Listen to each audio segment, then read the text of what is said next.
अधिक मास में गृहस्थ आश्रम के नियम। अधिक मास, उसे पुरुषोत्तम मास भी कहते हैं, भगवान विष्णु को समर्पित अत्यंत पुण्यदायी महीना माना जाता है। इस महीने में गृहस्थ व्यक्ति को अपने जीवन में संयम, भक्ति, दान और सदाचार बढ़ाना चाहिए। आत्मबुद्धि पुण्य कमाने। नंबर 1, ब्रह्म मुहूर्त में उठना। सूर्योदय से पहले उठकर स्नान करें। घर में गंगा जल छिड़के, भगवान का ध्यान और मंत्र जाप करें। रोज पूजा पाठ करना। श्रीमद् भागवत गीता, रामचरितमानस, विष्णु सहस्रनाम का पाठ शुभ माना जाता है। ओम नमो भगवते वासुदेवाय मंत्र का जाप करें। दीपक और तुलसी पूजा अवश्य करें। सात्विक भोजन के नियम। प्याज, लहसुन, मांस, मदिरा आदि का त्याग करें। अधिक तला भुना भोजन न करें। एक समय भोजन या फलाहार करने का प्रयास करें। भोजन बनाने से पहले भगवान को भोग लगाएं। क्रोध और वाणी में नियंत्रण रखें। झूठ, चुगली, अपशब्द और विवाद से बचें। परिवार में प्रेम और शांति बनाए रखें। किसी का अपमान न करें। दान पुण्य का महत्व। अधिक मास में दान का विशेष फल मिलता है। अन्नदान, वस्त्र दान, गौ सेवा में कुछ दान कर दो, गरीबों की सहायता, धार्मिक पुस्तकों का दान। नंबर 6, गृहस्थ जीवन के विशेष नियम। पति पत्नी को संयम और पवित्रता का पालन करना चाहिए। घर में धार्मिक वातावरण रखें। नकारात्मक विचार, ईर्ष्या और लालच से दूर रहें। बुजुर्गों और माता पिता की सेवा करें। नंबर 7, क्या नहीं करना चाहिए। किसी का दिल दुखाना, बिना कारण क्रोध करना, तामसिक भोजन करना, निंदा और कलह करना, गलत कमाई या छल कपट करना। नंबर 8, अधिक मास में क्या करना शुभ माना गया है। भगवान कृष्ण और भगवान विष्णु की भक्ति, हरि नाम संकीर्तन, व्रत और कथा श्रवण, तुलसी सेवा, जरूरतमंदों की मदद।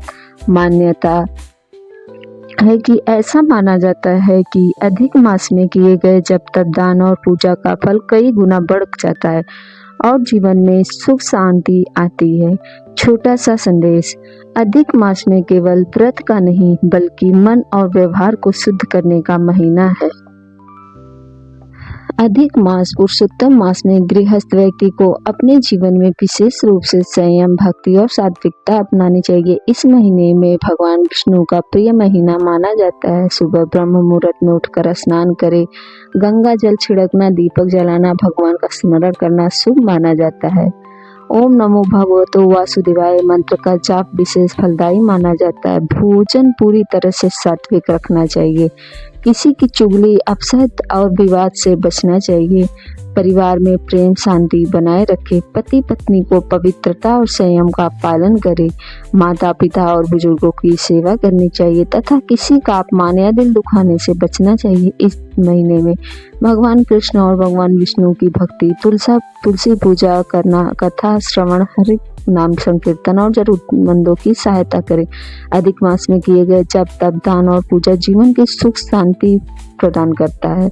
अधिक मास में, जिसे पुरुषोत्तम मास भी कहा जाता है, हिंदू धर्म में बहुत पवित्र और पुण्य मानने वाला महीना है। भगवान विष्णु को समर्पित होता। मान्यता है कि इस महीने में जब तक दान पूजा फल का कई गुना फल मिलता है। इसलिए गृहस्थ आश्रम में रहने वाले स्त्री पुरुष दोनों इस महीने में विशेष नियमों का पालन करना चाहिए।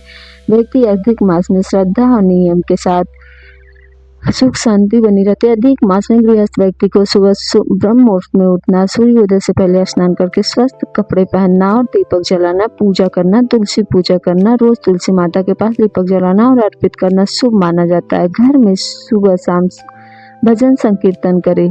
श्रीमद् भागवत गीता, रामचरितमानस, विष्णु सहस्रनाम और कथा सुनने पढ़ना भी शुभ माना जाता है। अधिक मास में भोजन को लेकर विशेष नियम बनाए गए हैं। इस नियम में पूरी तरह सात्विक भोजन करना चाहिए। प्याज, लहसुन, मांस, मदिरा, तामसिक चीजों से दूर रहना चाहिए।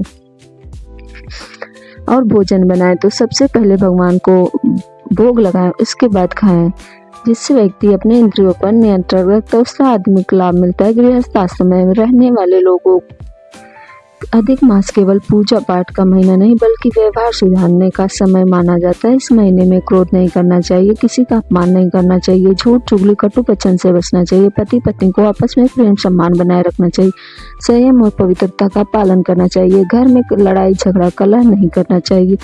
भगवान की कृपा उतनी ही अधिक बनी रहेगी। दान पुण्य का अधिक मास में बहुत बड़ा महत्व बताया गया। इस महीने में अन्नदान, वस्त्र दान, गरीबों की सहायता, गौ सेवा, जरूरतमंदों को लोगों की मदद से पुण्य प्राप्त होता है और उसे कई गुना फल देते हैं। बुजुर्गों और माता पिता की सेवा करना इस महीने में अत्यंत शुभ माना जाता है। धार्मिक मान्यता के अनुसार अधिक मास में विवाह, गृह प्रवेश और बड़े मांगलिक कार्य नहीं किए जाते क्योंकि यह महीना भक्ति और साधना के लिए माना गया। इसलिए इस समय व्यक्ति को अधिक से अधिक भगवान का ध्यान करना चाहिए। जो लोग इस महीने में व्रत रखते हैं, कथा सुनते हैं, दान करते हैं और सच्चे मन से भगवान का, कृष्ण तथा भगवान विष्णु की भक्ति करते हैं, उसके जीवन में सुख, समृद्धि और मानसिक शांति बनी रहती है। कहा जाता है कि अधिक मास केवल धार्मिक महीना नहीं बल्कि अपने मन, वाणी, व्यवहार को शुद्ध करने का अवसर है। अहंकार और बुराइयों को छोड़कर भक्ति और सेवा का मार्ग अपनाता है, उतना ही उसका जीवन अति सुंदर और शांत बनता जाता है।